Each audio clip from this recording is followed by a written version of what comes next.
ओम नमस्ते जी।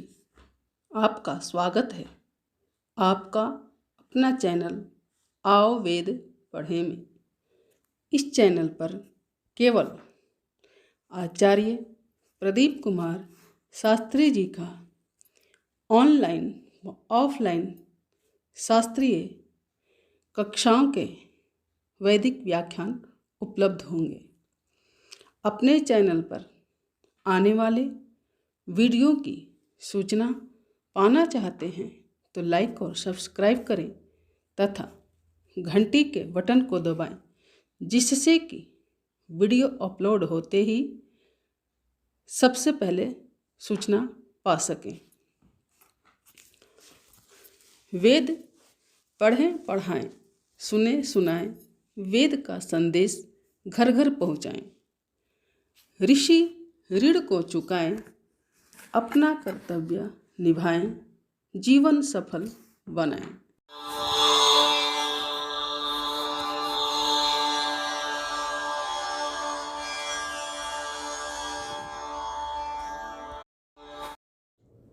ॐ सहनाववतु सहनौ भुनक्तु सह वीर्यं करवावहै तेजस्विनावधीतमस्तु मा विद्विषावहै। ॐ शांति शांति शांति। दर्शनों का आश्रय लेकर के वेदों के नित्यत्व को समझाया जा रहा है। इसमें व्याकरण के आधार पर बताया कि शब्द नित्य है, इसलिए शब्दात्मक वेद के भी नित्य होने में कोई संदेह नहीं है। मीमांसा के आधार पर बताया कि शब्द का जो प्रयोग, वाक्यों का जो प्रयोग हम करते हैं वो दूसरों को बोध कराने के लिए किया जाता है और ये व्यवहार नित्य है, ईश्वर से चला आ रहा है। वैशेषिक दर्शन के आधार पर बताया कि धर्म का बताने वाला होने से वेद का प्रामाण्य है, और धर्म से तात्पर्य है जो अभ्युदय और निश्रेयस दोनों का साधन हो। तद शब्द के दोनों व्याख्यान किए गए, धर्म तथा ईश्वर। तो ईश्वर का वचन होने से और धर्म का व्याख्यान करने वाला होने से वेद का प्रामाण्य है, और ऐसी ये ऋषि परंपरा भी हमें बताती है। साथ ही न्याय दर्शन के आधार पर गौतम मुनि के वचन को उद्धृत किया गया कि हम जो भी क्रियाएं करते हैं, हमें जो भी ज्ञान उपलब्ध है उसके दो धाराएं हैं। एक दृष्ट फल वाली क्रियाएं हैं, दृष्ट फल वाला ज्ञान है जिसका फल हमें दिखता है, उपलब्धि दिखती है। और दूसरी क्रियाएं ऐसी हैं जो अदृष्ट फल वाली हैं, कालांतर के बाद हमें दिखती हैं। मंत्र और आयुर्वेद जो वेद के ही अंश हैं, उनका फल हमें दृष्ट है, तो उसके आधार पर मंत्र की जो, वेद की जो अदृष्ट फल वाली क्रियाएं हैं वो भी प्रमाण कोटि में हैं, और इसमें आप्त लोगों का भी प्रामाण्य है। इसी का व्याख्यान अब आगे संस्कृत भाग में किया जाता है। अस्यायम अर्थः, जो ये न्याय दर्शन का सूत्र उद्धृत किया, द्वितीय अध्याय के प्रथम आने का 67वां सूत्र है, जो कि इसका व्याख्यान अब आगे स्वामी जी महाराज करते हैं। अस्य अस्य माने अस्य सूत्रस्य, इस सूत्र का अयम अर्थः, यह अर्थ है जो आगे कहा जा रहा है। तेषां वेदानां नित्यानां ईश्वरोक्तानां प्रामाण्यं सर्वैः स्वीकार्यम्। तत्प्रामाण्यम शब्द का अर्थ दिया स्वामी जी ने यहाँ पर। ये सूत्र के अंदर जो है ना बीच में तत्प्रामाण्यम, तो तत्प्रामाण्यम का क्या अर्थ हुआ है ना, षष्ठी समास हो गया यहाँ पर। तेषाम प्रामाण्यम तत्प्रामाण्यम, जो न्याय दर्शन का सूत्र दिया है, मंत्रायुर्वेद प्रामाण्यवच्च तत्प्रामाण्यम, तो तत्प्रामाण्यम शब्द को स्वामी जी खोल रहे हैं यहाँ पर। तेषाम, तेषाम माने वेदानाम, उन वेदों का। कैसे हैं वो वेद, उसको बताया कि नित्यानाम, जो कि नित्य हैं। क्यों है नित्य? ईश्वरोक्तानाम, क्योंकि ईश्वर के वो प्रवचन हैं, ईश्वर के द्वारा उनका उपदेश किया गया है। उनका प्रामाण्यम सर्वैः स्वीकार्यम, उनका जो प्रामाण्य है, उनकी जो प्रामाणिकता है, वो सभी को स्वीकार करनी योग्य है, करनी चाहिए। क्यों करनी चाहिए प्रामाणिकता उनके स्वीकार? तो कुतः, है ना, किस हेतु से? कहते हैं आप्त प्रामाण्यात, क्योंकि आप्त लोगों के लिए वो प्रमाण रहा है, आप्त लोगों ने उसकी प्रामाणिकता कही है। आप्त के ऊपर पहले चर्चा कर चुके हैं हम, यहाँ भी थोड़ा अनुषंगतः प्रकाश डाल रहे हैं कि आप्त से तात्पर्य क्या है। तो आप्त के लिए पहला विशेषण दिया महाराज ने, धर्मात्म भी। जो धर्मात्मा है, धर्मात्मा किसको कहते हैं? धर्मः आत्मा यस्य सह धर्मात्मा, है ना। धर्म माने धर्म स्वरूप है आत्मा जिसका। आत्मा शब्द अनेक अर्थों में आता है। यहाँ जो आत्मा शब्द का तात्पर्य है ना, अंतःकरण ले लें तो जिनका अंतःकरण, जिनकी विचार शक्ति, जिनकी मनन शक्ति कैसी है? धर्म परक है। धर्म को सामने रख करके ही जिनकी सभी चेष्टाएं हुआ करती हैं, वो क्या कहलाएंगे? धर्मात्मा।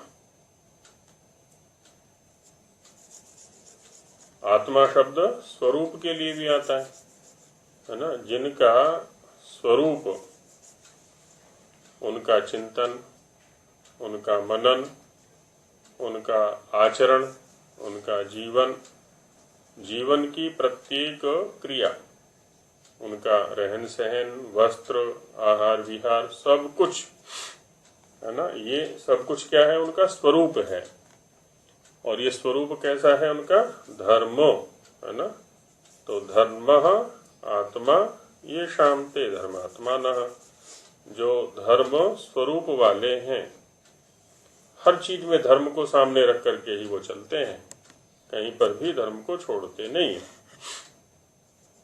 तो ऐसे धर्मात्म भी, है ना, ये पहली परिभाषा दी आप्त पुरुष की कि वो धर्मात्मा होना चाहिए। धर्म पूर्वक उसकी सभी गतिविधियां, चिंतन, मनन, निध्यासन, जो कुछ भी है, सारी गतिविधियां धर्म पूर्वक होनी चाहिए। दूसरा कहा कपट छलादि दोष रहित ही, है ना। कपट छल आदि जो दोष हैं उनसे जो रहित हैं वो आपते हैं।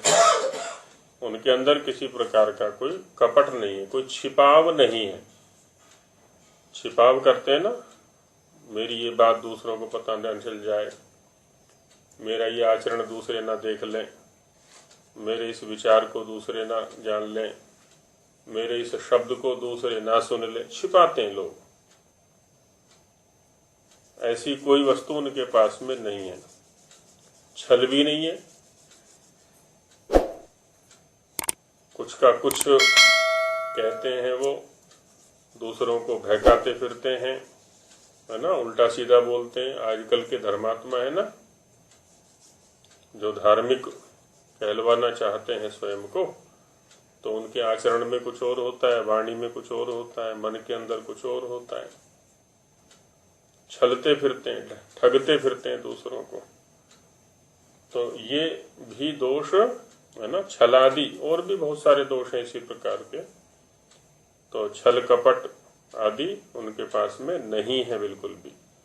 ऐसे जो आचरण वाले हैं वो क्या है? आप्त। और क्या गुण होना चाहिए उनके अंदर? दयालु भी, दया से परिपूर्ण है वो।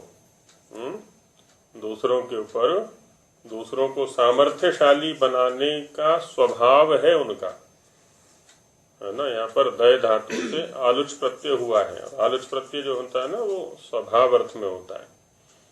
तो दया उनके स्वभाव में है, दूसरों को सामर्थ्यशाली बनाना उनके स्वभाव में है। किसी को भी वो दरिद्र नहीं देख सकते, किसी को वो शक्तिहीन नहीं देख सकते, किसी को वो सामर्थ्यहीन नहीं देख सकते, किसी को वो पतित होता हुआ नहीं देख सकते, है ना। तो ये उनके स्वभाव में है। उसके उत्थान के लिए स्वभावतः प्रयत्न करते हैं वो। और सत्योपदेष्टि भी, है ना, सत्य का उपदेश करने के स्वभाव वाले। जो सत्य ज्ञान उनको हुआ है अपने प्रयत्न से, ईश्वर की कृपा से, गुरुओं के सानिध्य से, तो उसको उपदेश करने का भी स्वभाव है कि सत्य ये अधिकतम लोगों तक पहुंचे। क्योंकि जो मिथ्या ज्ञान के कारण से भटक रहे हैं हमारे भाई, वो भटकने से बच सकें, और भटकाने वाले भटकाने से बच सकें। क्योंकि नहीं तो भटकाने वाले भी पतित होंगे और भटकने वाले भी पतित होंगे। तो सत्य का उपदेश करने के स्वभाव वाले हैं जो, ये भी गुण किसमें है? ये आप्त में। ये सब चीजें आप्त के अंदर होनी चाहिए। और कैसे होने चाहिए वो? विद्या पार गई, विद्या के पारगामी, है ना। जो भी ईश्वर के द्वारा उपदिष्ट वेद विद्या है, इसके पारगंता, पार जाने वाले, पार गए हुए होने चाहिए।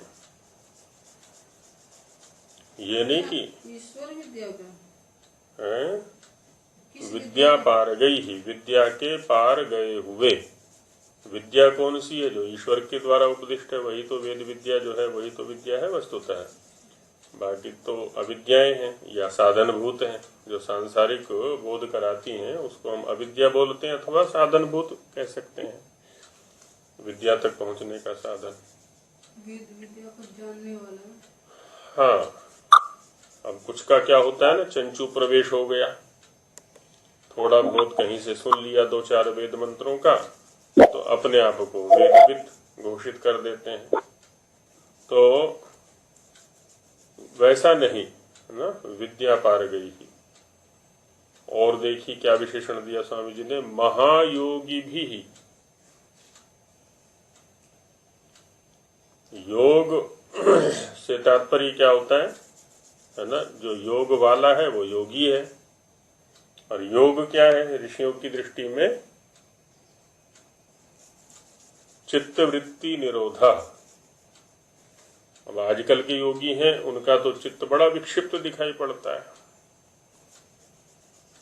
संसार में बहका हुआ सा दिखाई पड़ता है। जो स्वयं ही बहके हुए हैं, दूसरों को कैसे स्थिर कर देंगे?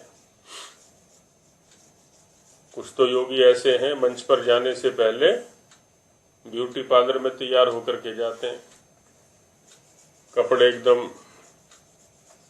प्रेस किए हुए बढ़िया चमकने चाहिए, चेहरे पर भी चमक होनी चाहिए, दाढ़ी ऐसी हो, सिर के बाल ऐसे हो, अथवा पगड़ी थोड़ी सी भी इधर उधर नहीं होनी चाहिए, आदि आदि, है ना।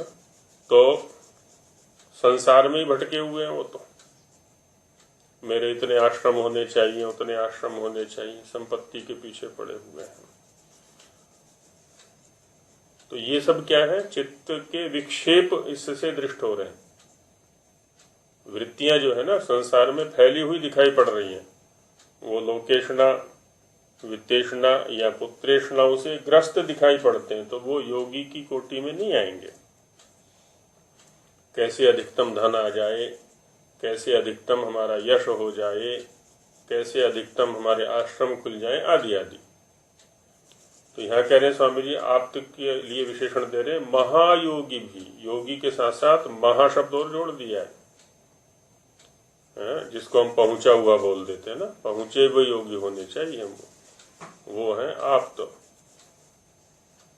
सर्वई ही ऐसे कौन से हैं? ब्रह्मादि भी, ब्रह्मा से लेकर के जैमिनी पर्यंत ऋषियों को स्वामी जी महाराज उस कोटि में रखते हैं। तो इसलिए कहा सर्वई ही ब्रह्मादि भी आप्तई, सभी जो ब्रह्मादि ऋषि हैं, ब्रह्मा से लेकर के जैमिनी पर्यंत, उन सभी आप्त लोगों ने वेदानाम प्रामाण्यम स्वीकृतम, वेदों की प्रामाणिकता को स्वीकार किया है सभी ने।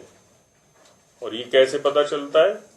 उनके द्वारा उपदिष्ट जो शास्त्र हैं, जो भी विद्या परंपराएं आज उपलब्ध हैं हमें, वो सारी की सारी वेद को प्रमाण मान करके ही है, वेद की उपेक्षा करके, वेद का उल्लंघन करके नहीं है, वेद के आधार पर ही है, वेद को समझाने के लिए ही है। तभी तो सारे के सारे ग्रंथों को वेद से जोड़ करके देखा जाता है, चाहे जो भी वैदिक वांग में आज उपलब्ध है। किसी को वेदांग कहा, किसी को उपांग कहा वेद का, किसी को उपनिषद कहा वेद का, किसी को आरण्यक कहा वेद का, किसी को ब्राह्मण कहा वेद का, सब वेद से जुड़े हुए हैं, क्योंकि वेद के आधार पर ही सबकी रचना हुई है ना किसी सिद्धांत को लेकर के। तो सबने, इस संपूर्ण ऋषि परंपरा ने वेद को प्रमाण माना है, इसलिए हमें भी मानना चाहिए। अतः माने इस हेतु से। तो दो वाक्यों का व्याख्यान किया स्वामी जी ने, तत्प्रामाण्यम, है ना, इसको पहले लिया। दूसरा वाक्य क्या हुआ?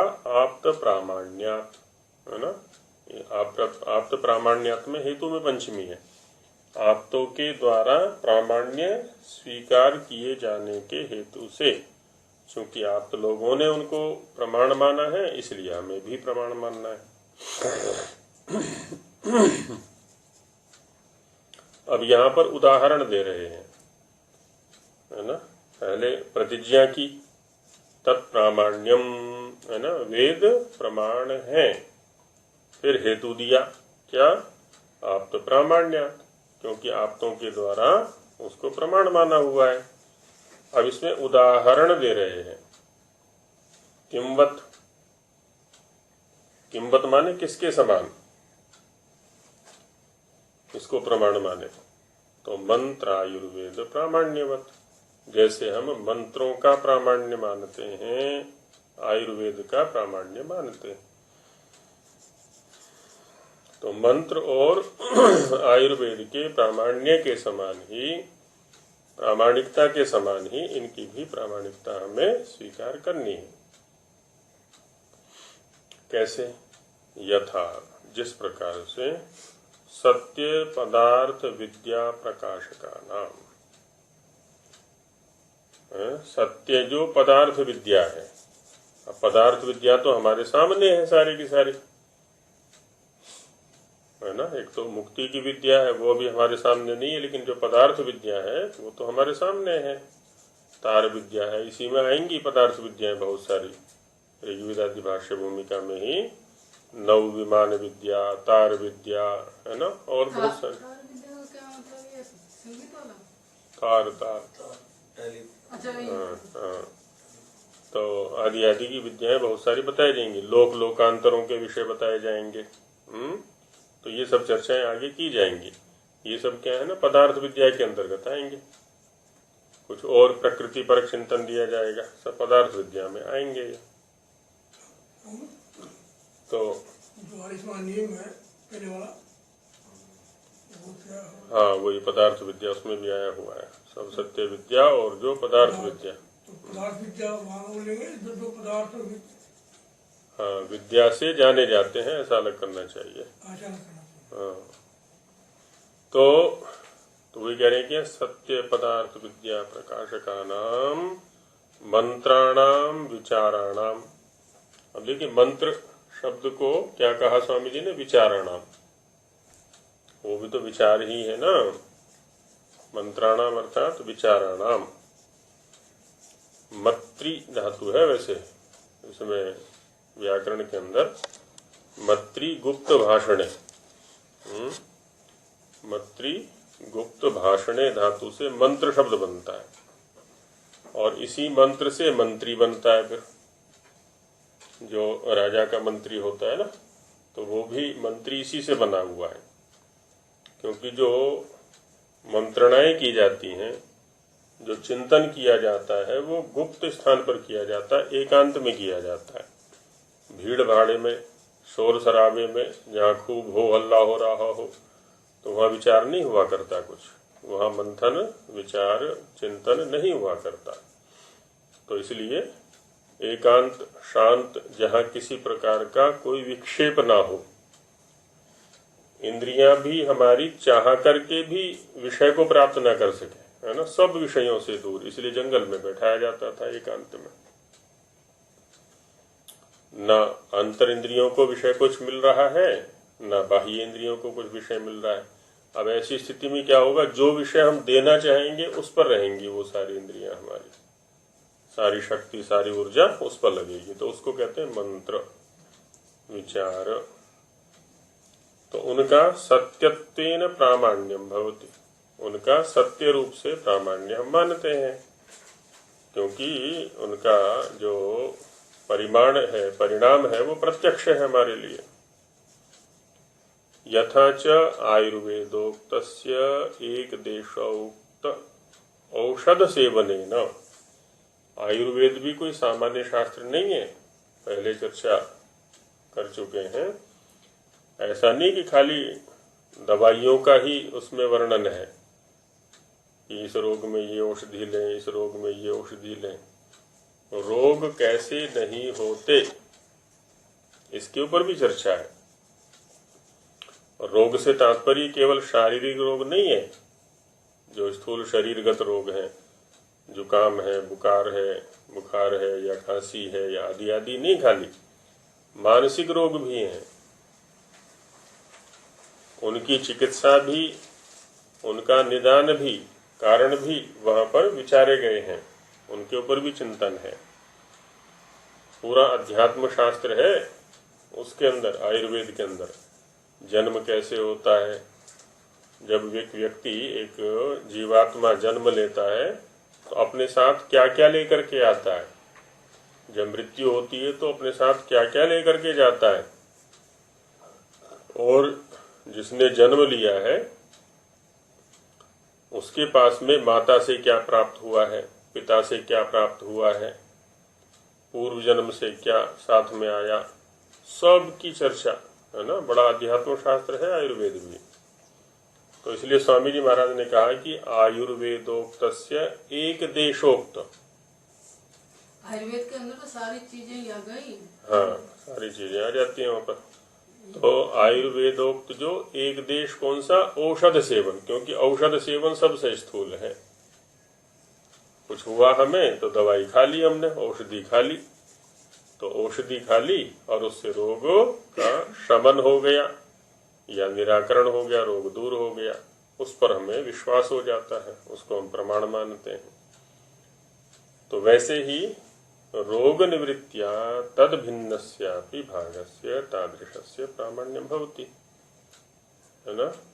रोग की निवृत्ति से क्या है, उस पर विश्वास हो गया, तो तद भिन्नस्यापि भागस्य, आयुर्वेद के अंदर जो औषध से भिन्न वाला भाग है, जहाँ औषधियों का वर्णन नहीं है, उससे जो भिन्न वाला अंश है, भाग है, उसका भी वैसा ही प्रामाण्य होता है जैसा कि औषध वाले का है, प्रत्यक्ष वाले का है। तो जैसे इनका प्रामाण्य है, तथा वेदोक्तार्थस्य एक देश प्रत्यक्षेण इतरस्य अदृष्टार्थ विषयस्य वेद भागस्यापि प्रामाण्यम अंगीकार्यम। तथा माने उसी प्रकार से वेदोक्तार्थस्य, वेद में उक्त जो अर्थ हैं, विषय हैं, बहुत सारे विषय हैं उसमें। कुछ प्रत्यक्ष के विषय हैं, इंद्रियों के विषय हैं, कुछ प्रत्यक्ष के विषय नहीं है जो हमारे इंद्रियों का विषय नहीं बन सकते। तो एक देश प्रत्यक्षेण, तो वेद के वचनों में एक देश माने एक अवयव का हमें प्रत्यक्ष हो गया। हमने वैसा आचरण किया जैसा वेद ने कहा, तो हमें उससे लाभ हुआ, या जैसा कहा है वैसा ही हमारे जीवन में घटा। तो ये क्या हो गया? दृष्ट फल वाला चिंतन या दृष्ट फल वाले मंत्र हो गए। तो उसी के समान दूसरे जो वचन है जिनका फल दृष्ट नहीं है, प्रत्यक्षेण इतरस्य, दूसरे का भी। कौन सा है दूसरा? वो अदृष्टार्थ विषयस्य, जिसका विषय अदृष्ट वाला है, अदृष्ट प्रयोजन वाला है ना। अभी नहीं मिल रहा है फल, आगे चल के मिलेगा, कुछ काल के बाद मिलेगा। प्रामाण्यम अंगीकार्यम, तो उसकी भी प्रामाणिकता को स्वीकार करना चाहिए, है ना। ये क्या है ना, दृष्ट के आधार पर अदृष्ट को समझने का प्रयास। और हमने अपने व्यवहार से ही इस सब को सिद्ध करना होता है। एतत् सूत्रस्योपरि, इस सूत्र के ऊपर, किस सूत्र के ऊपर? न्याय दर्शन का जो ये सूत्र है, मंत्रायुर्वेद प्रामाण्यवच्च इत्यादि, इस सूत्र के ऊपर भाष्यकारेण वात्स्यायन मुनिनापि एवं प्रतिपादितम। भाष्यकार जो वात्स्यायन मुनि है ना, गौतम मुनि के द्वारा प्रोक्त जो न्याय, ये गौतम, ये न्याय दर्शन है, सूत्रात्मक है, सूत्र रूप में है। और उन सूत्रों के ऊपर फिर वात्स्यायन मुनि का भाष्य है ना। न्याय के ऊपर वात्स्यायन भाष्य आज भी उपलब्ध होता है। तो उन्होंने ऐसे इसको समझाया है सूत्र को भाष्य में कि दृष्टि प्रवक्त्री सामान्याचानुमानम, माने देखने वाले, प्रत्यक्ष करने वाले, और प्रवक्त्री माने प्रवचन करने वाले, कहने वाले। अब जैसे किसी विवाद के अवसर पर गवाही ली जाती है, साक्षी ली जाती है किसी व्यक्ति की, वो कुछ बोल रहा होता है, इसने ऐसा किया, इसने ऐसा किया, आदि आदि, किसी पक्ष विशेष के विषय में वो बोल रहा होता है। तब न्यायाधीश क्या कहता है? क्या तुमने देखा है इसको ऐसा करते हुए? तो माने प्रवचन का अधिकार भी उसको है जिसने दर्शन किया हो। तो यदि वो कहता है कि जी हाँ मैंने देखा है, तो देखने के अनुसार यदि कथन हो रहा है तब वो उसमें आ जाता है, गवाही की कोटि में आ जाता है, प्रमाण की कोटि में आ जाता है। माने देखने वाला और कहने वाला एक व्यक्ति होना चाहिए। जिसने देखा है वही कहे, जो देख रहा है, जो कह रहा है वही देखने वाला होना चाहिए। ये नहीं कि देखा किसी और ने हो और कहा कोई, कहता कोई और हो, तो वो प्रमाण कोटि में नहीं आएगा। तो वही यहाँ पर कह रहे हैं कि दृष्टि प्रवक्त्री, उन्होंने साक्षात किया है उस धर्म का, उस तत्व का, और वही प्रवचन कर रहे हैं, फिर आगे इस विद्या को प्रसारित कर रहे हैं। सामान्यार्थ, सामान्यार्थ माने दोनों समान हैं, दृष्टा और प्रवक्ता दोनों एक हैं। तो इससे अनुमान हो जाता है कि जैसे उस विद्या की प्रामाणिकता है प्रत्यक्ष होने से, वैसे इसकी भी है। क्योंकि यह एव आपता वेदार्थानाम द्रष्टारः प्रवक्तारश्च एव आयुर्वेद प्रभृतीनाम, जिन्होंने वेदार्थों का दर्शन किया है। और वेद के अंदर तो सभी प्रकार की विद्याएं हैं, सूत्र रूप में, संकेत रूप में। तो वहां से माने वेदों से उन विद्याओं का संकेत पा करके, सूत्रों को पा करके, फिर दर्शन करके, फिर उनका प्रवचन किया है। तो वही कह रहे हैं कि यह एव आप्ता वेदार्थानाम द्रष्टारः, जो आप्त लोग, ब्रह्मादि ऋषि लोग वेद के अर्थों के क्या हैं? दृष्टा हैं, दर्शन करने वाले हैं, है ना, साक्षात करने वाले हैं। प्रवक्तारश्च तएव आयुर्वेद प्रवृत्ति नाम, आयुर्वेद आदि जो विषय हैं उनके प्रवचन करने वाले भी वही हैं। तो आयुर्वेद का प्रवचन किसके आधार पर किया? वेद के आधार पर। जितने भी आर्ष परंपरा के आयुर्वेद ग्रंथ उपलब्ध हैं, है ना, सबसे पहले जैसे कि चरक है, उसके बाद सुश्रुत है, उसके बाद अष्टांग संग्रह है, अष्टांग हृदय है, सबके सब स्वयं को वेद से जोड़ते हैं।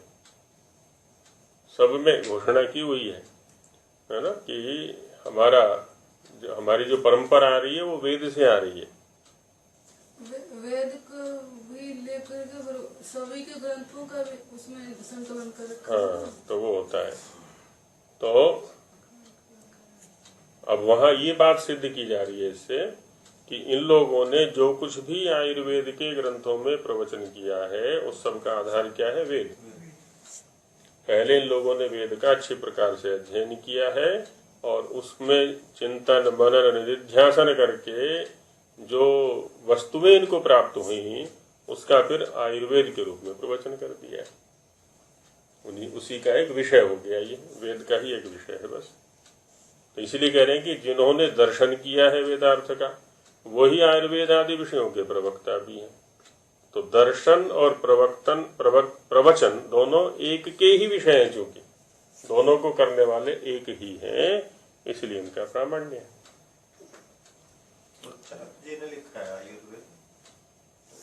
असल में है क्या, जितना भी साहित्य आज हमें उपलब्ध है, चाहे दर्शन के रूप में है या उपवेद के रूप में है या वेदांगों के रूप में है, ये सब परंपराएं बहुत लंबी हैं। अभी तो क्या है ना, जो साहित्य उपलब्ध है ना, वो महाभारत के आसपास का या उसके पश्चात का है। अब ये सब संकलयिता है, इकट्ठा करने वाले हैं, इकट्ठे कर करके प्रवचन कर दिया उन लोगों ने सभी ने। चरक के बाद भी और भी संस्कार करता हुए हैं उसके। ये नहीं पता लगता कि आयुर्वेद अलग से किसने, बहुत पुरानी ना उसमें परंपरा दी हुई है। सबने अपनी जितना भी वांग में उपलब्ध है सबके सब स्वयं को ब्रह्मा से जोड़ते हैं। माने आदि प्रवक्ता सभी विद्याओं के ब्रह्मा जी हैं। अब ब्रह्मा के बाद फिर ऋषि परंपराओं का उल्लेख किया हुआ है। सूर्य सिद्धांत को देखते हैं तो उसमें भी परंपरा का उल्लेख है, चरक में है, सुश्रुत में है, व्याकरण में है, दर्शनों में है, सब में परंपरा का उल्लेख है। सब में ब्रह्मा से ही शुरू हुआ, ब्रह्मा से आरंभ हुआ सबका।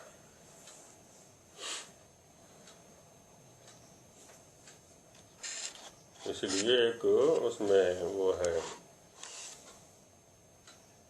प्रातिशाख्य ग्रंथ होते हैं जो वैदिक सिद्धांतों का प्रतिपादन करते हैं, केवल वैदिक सिद्धांतों का, कि वेद शब्दों का उच्चारण कैसे करना है, उनमें उनका परिचय देते हैं। तो उसके ऊपर एक भाष्य है उवटाचार्य का, उसमें एक श्लोक उद्धृत है। प्रातिशाख्यों में सूत्र भी है कि ओंकारोथ शब्दश्च द्वावेतो ब्रह्मणा पुरा कंठम भित्वा विनिर्यातो तस्मात् मांगलिका बुभौ। एक सिद्धांत है कि ओम शब्द का प्रयोग कहाँ करना है और अथ शब्द का प्रयोग कहाँ करना है। प्रातिशाख्यकारों ने, जो वैदिक व्याख्याकार है, उन्होंने कहा है कि ओम जो प्लुत है 3 वाला, उसका प्रयोग तो करना है वेद के आरंभ में, कि जब वेद पाठ का आरंभ करते हैं, वेद के स्वाध्याय का आरंभ करते हैं, तो वहां तो ओम है ना, ऐसा उच्चारण करना है। और वेद के अतिरिक्त अन्य जो ग्रंथ हैं, भाष्य हैं या और हैं, तो वहां उनके आरंभ में अथ शब्द का प्रयोग करना है। तो कहते हैं कि सबसे पहले उच्चारण ब्रह्मा जी ने किया और व्याख्यान भी, प्रवचन भी ब्रह्मा जी ने किया। तो वेद का जो प्रवचन था उसके आरंभ में उन्होंने ओम शब्द सबसे पहले बोला और उसके व्याख्यान के क्रम में सबसे पहले अथ शब्द का प्रयोग किया है ना, ऐसा उल्लेख उन्होंने किया। तो हर कोई अपने आप को ब्रह्मा जी से जोड़ता है आदि प्रवक्ता के रूप में। ओम तो जैसे ईश्वर का नाम है, तो संबोधन के समय भी ओम नमस्ते जी करते हैं, वो क्या है? हाँ, ऐसा होता है कि कोई भी शब्द कई प्रकार की प्रायोगिक अवस्थाएं रखे हुए हैं, है ना, बहुत सारे शब्द।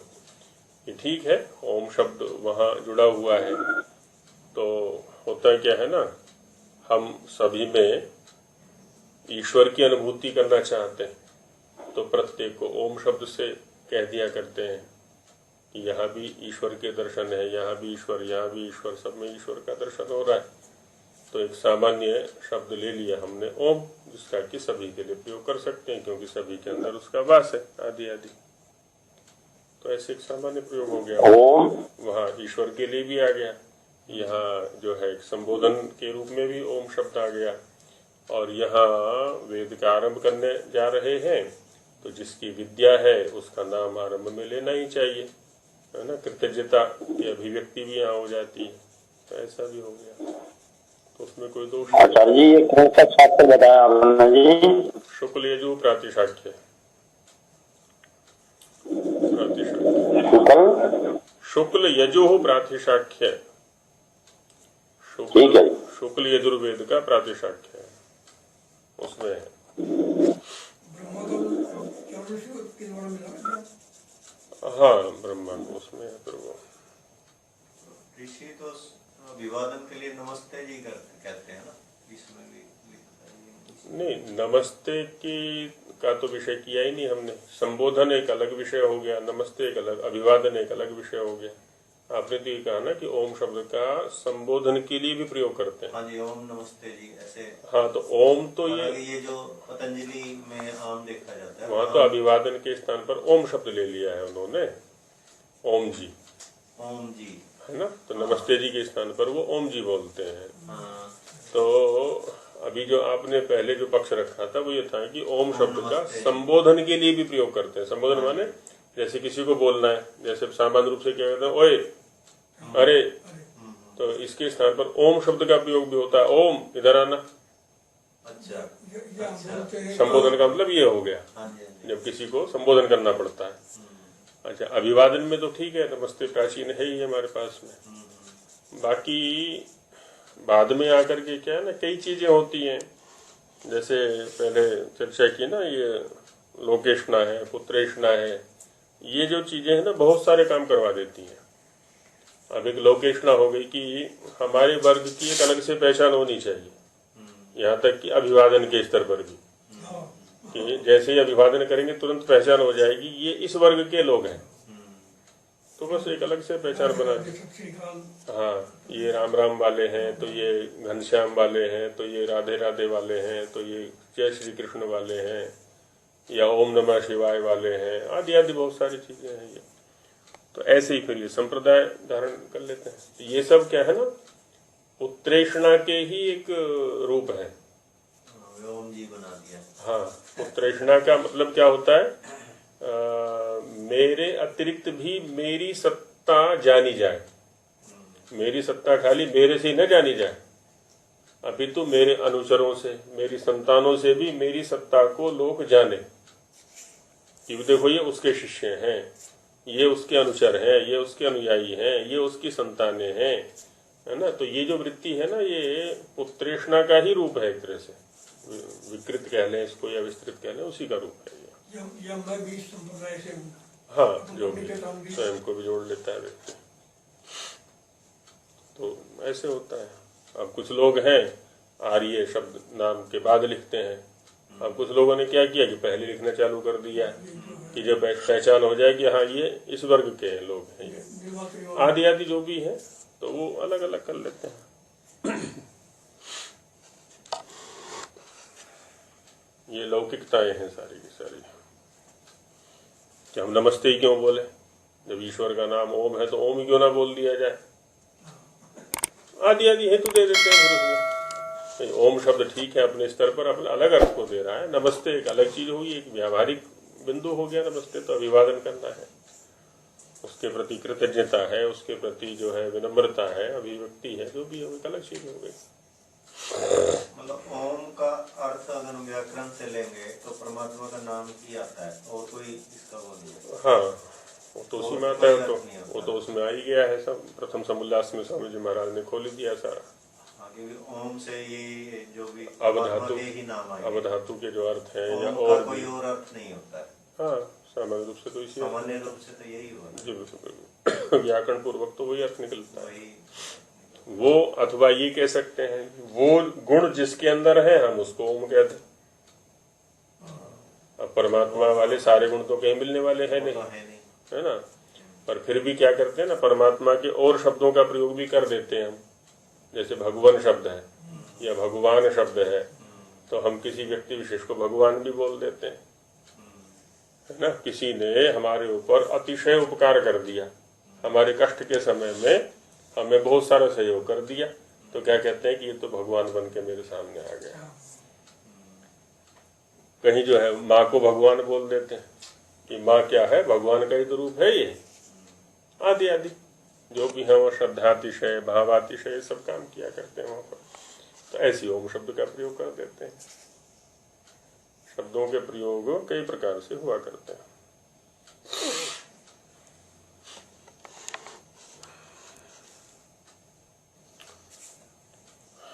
तो जिन्होंने देखा, वेदार्थों का दर्शन किया, उन्होंने ही आयुर्वेद आदि का प्रवचन भी किया है। इति आयुर्वेद प्रामाण्यवत। और हम प्रवृत्ति नाम, प्रवृत्ति माने आदि, आदि आदि के अर्थ में प्रवृत्ति शब्द का प्रयोग आता है। हाँ, तो आयुर्वेद आदि नाम ऐसा भी कह सकते हैं हम, या आयुर्वेद प्रवृत्ति नाम ऐसा कर सकते हैं, आदि के अर्थ में आता है।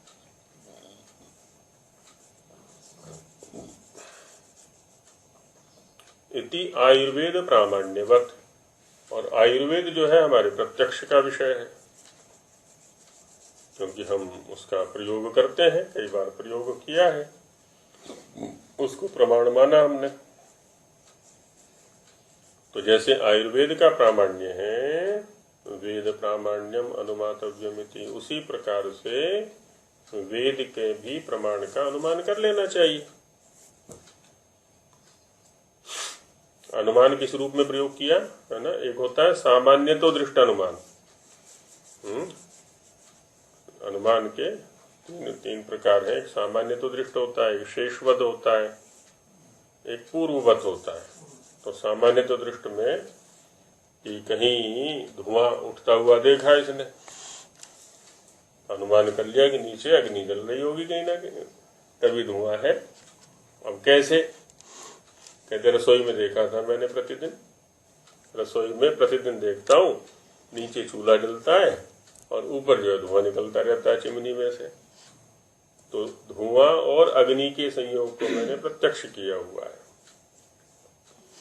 ये उदाहरण तो पहले वाले को हो गया, आज वाले का उदाहरण सामान्य तो दृष्ट है ना, गैस का प्रयोग कर रहे हैं। हाँ, तो और बहुत सारे हो जाते हैं, विकसित कर लेते हैं।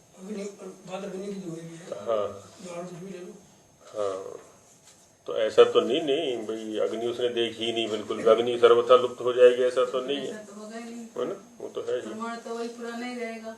अभी 2 दिन पहले खूब धुआं भरा हुआ था यहाँ पर, सारे जंगल में धुआं ही धुआं हो रहा था। अब अग्नि हमें दिख नहीं रही थी, तो कहीं ना कहीं तो अग्नि जरूर लगी है। तो किसी ने कहा कि पुराली जला दी है, मतलब पुराली तो जलती आई है, इतना तो धुआं नहीं हुआ था पुराली से। तो कल पता चला कि साथ में एक फैक्ट्री में आग लग गई थी, यहाँ बता रहे थे कुमासपुर के साथ में, और वो सारी की सारी फैक्ट्री जल गई, और बहुत बड़ी फैक्ट्री थी वो, कि उसी का धुआं इधर आ गया था। तो धुएं ने हमें बता दिया कि कहीं ना कहीं आग अवश्य लगी है, आग का प्रत्यक्ष नहीं था। आदि तो वैसे यहाँ पर भी है, दवाइयाँ औषधियाँ लेते रहते हैं हम, रोग ठीक हो जाते हैं, औषधि लेते हैं, दवाई रोग ठीक हो जाते हैं। कौन बता रहे हैं हमें औषधियाँ? ये वो ऋषि लोग तो बता रहे हैं। तो जैसे इनका ये प्रत्यक्ष है, जो कहा वैसा हो गया, तो कैसे ऐसे दूसरा पक्ष भी प्रत्यक्ष है, इनका अनुमान कर लिया जाता है। नित्यत्वाद वेद वाक्यानाम प्रमाणत्वे तत्प्रामाण्यम आप्त प्रामाण्याद इत्युक्तम। नित्य होने से, किसके नित्य होने से? वेद वाक्यानाम, वेद वाक्य जो है वो नित्य है। तो नित्यत्वात् वेद वाक्यानाम प्रमाणत्वे, है ना, प्रमाण होने में, तत्प्रामाण्यम, उन वेद वाक्यों का प्रामाण्य है। कैसे? आप्त प्रामाण्य, क्योंकि आप्तों के द्वारा उनका प्रामाण्य स्वीकृत है, इसलिए ऐसा भाष्यकार ने कहा है। पहले सूत्र का अभिप्राय दिखाया स्वामी जी महाराज ने, अब भाष्य वचन का भी प्रामाण्य दिखाते, उसका व्याख्यान करते हैं। अस्यायम अभिप्राय, वात्स्यायन मुनि के द्वारा जो भाष्य यहाँ पर किया गया, उसका तात्पर्य ये है कि यथा आप्तोपदेशस्य प्रामाण्यम भवति। आप्तोपदेश क्या है? शब्द, है ना, शब्द प्रमाण जो है ना, वो आप्तोपदेश होने पर ही प्रमाण होता है। तो आप्त के उपदेश का, शब्द का प्रामाण्य होता है। तथा सर्वथाप्तेन ईश्वरेण उक्तानाम वेदानाम सर्वैराप्तैः प्रामाण्येन अंगीकृतत्वात् वेदाः प्रमाणमिति बोध्यम्। अच्छा, हमारे स्तर पर अलग अलग आप्त होते हैं, प्रतिदिन आप्त बदलते भी रहते हैं हमारे। दूसरों के कहने पर हम क्रियाएं करते हैं कि नहीं करते? किसी ने फोन करके कहा आ जाओ, मैं यही हूं, आज मीटिंग कर लेते हैं। क्या हुआ? उसके फोन पर कहने मात्र से मैं चल देता हूं यहां से उठ करके, तो उस विषय में उसको प्रमाण मान लिया ना मैंने, तभी तो मैं चला। यदि प्रमाण न मानूं तो मैं उसके अनुसार क्रिया क्यों करूंगा? करूंगा ही नहीं। केवल उतने विषय में, ऐसा नहीं कि सभी विषय में प्रमाण हो जाएगा मेरे लिए वो, है ना, उतने विषय में ये हो जाता है। और प्रमाणों के आधार पर ही पूरा जीवन चर्या चलती है हमारी, है ना। अनुमान प्रमाण तो प्रतिदिन प्रयोग करते ही हैं हम, अनुमान प्रमाण का प्रयोग प्रतिदिन करते हैं। अब जैसे यही है, यज्ञ हो गया, यज्ञ होते ही क्या होता है? यज्ञ होने का मतलब होता है प्रातराश का आरंभ होना, क्योंकि प्रतिदिन हम यही करते आए हैं। यज्ञ होते ही प्रातराश मिल जाता है, इसलिए क्या करते हैं? यज्ञ से उठते ही सीधे रसोई में जाते हैं, पता है प्रातराश तैयार मिलेगा, जो नाश्ता है। अब वहां किसी को कहने की आवश्यकता नहीं है, शब्द की आवश्यकता नहीं है, है ना। अनुमान प्रमाण काम कर रहा है यहाँ पर कि जैसे प्रतिदिन हमें नाश्ता तैयार मिलता है, पाचक तैयार कर देता है, या घर में माताएं तैयार कर देती हैं, तो बस वैसे पहुंच जाते हैं, लाओ जी नाश्ता हो गया तैयार। यह अनुमान प्रमाण काम करता है। पढ़ने के लिए हम घर से चलते हैं, समय हो गया जी, चलो चल दिए, क्योंकि प्रतिदिन जाते हैं हम, तो पढ़ाने वाले तैयार मिलते हैं, कह भी देते हैं भी समय हो गया था, देर से क्यों आए, और वो भी समय से पहुंच जाता, आदि आदि बहुत सारे व्यवहार हम अनुमान से क्या करते हैं। तो यहाँ पर क्या कर रहे हैं? प्रमाण का प्रयोग कर रहे हैं स्वामी महाराज कि जिस प्रकार से आप तो उपदेशस्य प्रामाण्यम भवति, है ना। ऋषियों के वचनों का प्रामाण्य तो हमारे सामने है ही, और घर में जो आप तो होते हैं हमारे लिए, माता है, पिता है, चिकित्सक है, गुरु हैं, आचार्य हैं, तो उनका प्रामाण्य होता है, उनके शब्दों का प्रामाण्य होता है। तथा उसी प्रकार से सर्वथा आप्ते न, अब ये जो आप्त हैं हमारे लिए माता पिता आदि, ये तो क्षुद्र आप्त हैं, छोटे छोटे विषयों में या कुछ विषयों में आप्त हैं, सारे विषयों में तो आप्त नहीं होंगे ना। इसलिए तो बच्चा कहीं कहीं माता पिता की भी गलती निकाल देता है कि नहीं निकाल देता है? ऐसे नहीं है पिताजी, ये ऐसे होना चाहिए आदि आदि, आपने तो ऐसा कहा था और ऐसा क्यों हो गया ये, आदि आदि। लेकिन ईश्वर क्या है? वो सर्वथा आप्त है, सभी विषयों में आप्त है और सर्वथा आप्त है। वहां किसी भी प्रकार से अनाप्त होने का प्रसंग ही नहीं है। तो सर्वथा आप्तेन ईश्वरेण, है ना, सर्वथा आप्त जो ईश्वर है उसके द्वारा, उक्तानाम, है ना, प्रवक्तानाम प्रवचन किए हुए, उपदेश किए हुए, क्या, वेदानाम, वेदों का। अब दो आप्त हो गए, एक तो सर्वथाप्त ईश्वर हो गया, दूसरा उन वेदों के अर्थों को जिन्होंने साक्षात किया, दर्शन किया, वो ऋषि लोग आप्त हो गए हमारे लिए। तो ईश्वर का जो आप्तत्व है, आप्तपना है, वो ऋषियों के माध्यम से हमारे लिए मिलेगा।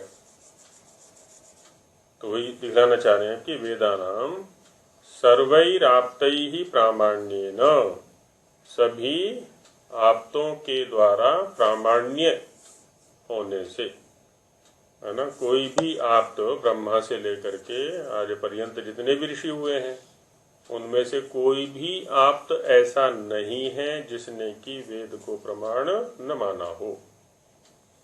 इसलिए कह रहे हैं कि सर्वैहि आप्तैहि प्रामाण्येन, सभी आप्तों के द्वारा वेदों का प्रामाण्य के रूप में अंगीकृतत्वात्, स्वीकृत होने से, सभी ने उनको वेदों को प्रमाण माना है। कोई भी नहीं है जो वेद को प्रमाण नहीं मानता। उक्तत्वात् वेदाः प्रमाणम, हमारे लिए भी वेद प्रमाण है, क्योंकि वो वेद को प्रमाण मानते हैं, इसलिए वो हमारे लिए भी वेद प्रमाण है। इति बोध्यम, ऐसा जानना चाहिए, है ना। ये भाष्य का आशय बताया। अतः ईश्वर विद्यामयत्वात् वेदानां नित्यत्वमेवोपपन्नं भवति इति। इसीलिए ईश्वर की विद्या वाले होने से, ईश्वर की विद्या माने एक तो ईश्वर विषयक विद्या है वेदों में, दूसरा जो ईश्वर के पास ज्ञान है सृष्टि आदि के विषय में, जीवों के विषय में, मुक्ति के विषय में, आदि आदि जितने भी हैं, पदार्थ विद्याएं भी हैं, दूसरी विद्याएं भी हैं, है ना। ईश्वर की विद्या वाले होने से वेदानाम नित्यत्वेन, वेदानाम नित्यत्व, ईश्वर विद्यामयत्वात्, क्योंकि ईश्वर की जो विद्या है वो कैसी है, नित्य है। ईश्वर नित्य है, ईश्वर की विद्या नित्य है, और ईश्वर की जो विद्या है वही वेदों के अंदर है, इसलिए वेदों का भी नित्यत्व आ गया।